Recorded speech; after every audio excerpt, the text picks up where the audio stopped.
Our first guest tonight is Kate Rice, and here's clips of some of her work.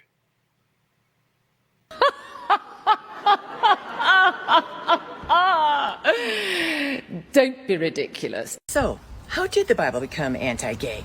Answer: a mistranslation of just a couple of words. A team of biblical scholars were translating ancient texts for the Revised Standard Version of the Bible. They chose the word homosexual for a passage in Corinthians.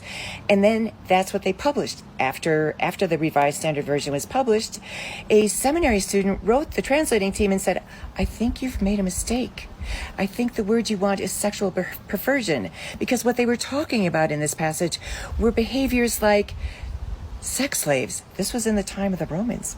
They had slaves. They were talking about prostitution in the temple. They were talking about adults taking advantage of children.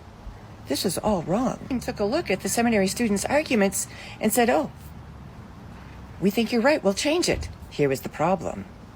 They had agreed not to change this version for 10 years. And in the intervening years, more versions of the Bible were translated, and everybody who was doing those new versions went to that passage in Corinthians that was in the Revised Standard Version, the passage that was a mistake. That's how it got codified. Wow, we have a lot to talk about. Come on in, Kate. Hi, I'm really happy to be here. All right. So, what prompted you to write a book about Jesus not being a Republican? Well, because what prompted it was I wrote another book about refugee resettlement. And I had been working with my synagogue in New York. And you have to find out how a shiksha like me became a Jew for a while by reading the book. Anyway, I was working with the synagogue, and we started to resettle refugees. And we started working with a small Presbyterian church that was doing an incredible job of resettling like multiple families from Syria. And they became famous in the refugee world across America. And people were asking them how they did it. And I said, you got to write a how-to for these guys, for everyone. They were too busy. I was like, oh, I used to be a reporter. I can write it. So I wrote this book and found congregations, a lot of them in the Bible Belt and Republican states, that were working really hard to resettle refugees. And I discussed, like in North Carolina, I found a Baptist church and a synagogue working together to resettle refugees. And I realized this issue that's so polarizing in the headlines was really unifying on the ground. And I also realized that's when I really became aware of how the far right had hijacked Jesus. And I decided to write a book about how they subverted Jesus, basically. And that's where how Jesus became Republican came from. And it's so true. You know, they say that America's a Christian nation, but they do nothing Christ-like in any of their actions. They're anti-Jesus. I mean, Jesus was all about taking care of the other and love. And basically what's happened is the far right, I call them hatriots, because I got that from some friends in Montezuma County, Colorado, where there's a very active group of progressive Christians, and also the two main cities in Montezuma County, which is in Lauren Boebert's district, both declared June Gay Pride Month. So, and this is the thing, there's progressives everywhere, even where it looks red. But anyway, it's basically the hatriots keep talking about Jesus and being patriots, but really their song is all about hate and violence and sowing fear and that kind of thing. So they're not Christians. You are a political activist, and yeah. I know that you go into the rural parts of states and get those people voting and activated. How do you go about that, and why did you choose that? Well, because I grew up in a rural part of Wisconsin that was a purple to red part of the state. And even though I moved to New York, and I did a lot of work in New York, knocking on doors, not just in New York City, but in upstate New York, where it's a mix of progressives and conservatives. Yeah. And in 2020, I just moved back to Wisconsin because New York was a disaster. And I just moved home and went to work with Wisconsin Democrats and my home county Democrats. And I'd call up people and say, I'm Kate Rice. I'm Jim and Barbara Rice's daughter, because I was from right there. And they were like, oh, okay, I'm glad to know, because I thought you might be someone just pretending to be a Democrat to see if I was going to vote for a Democrat. So you would come and vandalize my house or something. I mean, that's the feeling there. Oh So, my. and but there's a lot of Democrats in places that look red. So, So what's the political climate right now in Wisconsin?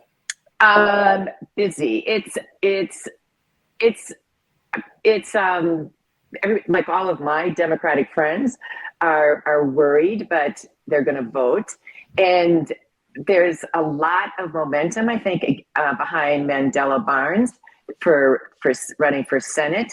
There's a pretty big race in my home district for the third congressional district, because the Democrat who had been there for 22 years, aptly named Ron Kind, decided, he is a really nice guy, but he decided it was, he put his time in. And so I am rooting for Brad Paff, who is another Democrat, and to succeed in that race. So like everywhere. And the thing is, it's one of those places where everything could ride on what happens in some of these races. But there's also a lot going on in lower, down ballot races too, because that's very important to build up a Democratic presence there. Like where I live in Utah right now in Summit County, the big push in Summit County is to keep it blue, because the county itself is blue. So. And in Utah, there you have your Republican senator running for re-election, but an independent is neck and neck in the polls. Yes. So, and personally, I'm voting for the opponent because even though he is conservative, I don't know if he's going to take a strong stance against abortion. But there's no way he could be as bad as the incumbent, whose name I don't even want to say. I don't want to. I understand.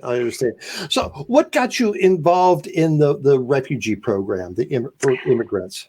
Well, like everybody in 2015 and 2016, when we saw just all of these people pouring across the borders of Europe.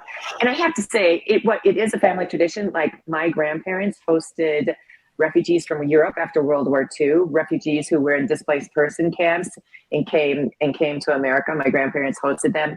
When I was a young reporter in Monroe County, Cuban refugees in the boat exodus in 1980 ended up getting resettled in Wisconsin at an army, or not resettled, but processed in an army camp in Wisconsin.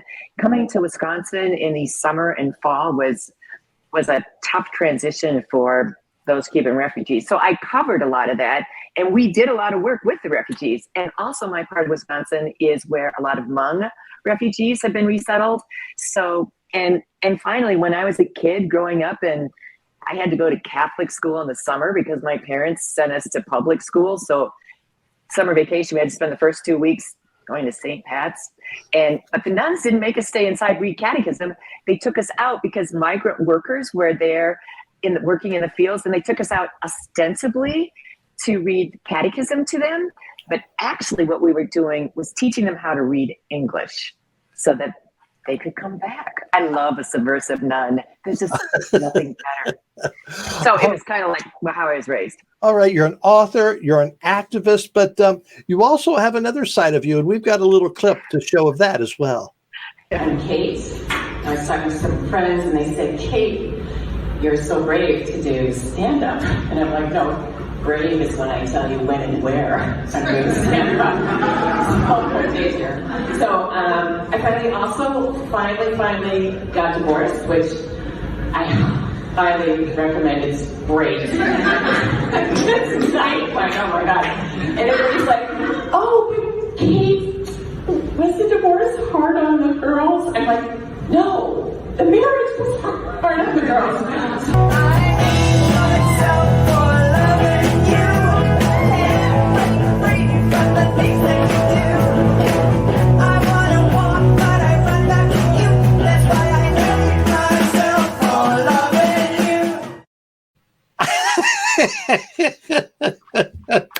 Now, how often do you get out and perform either your stand-up or your vocals and keyboards?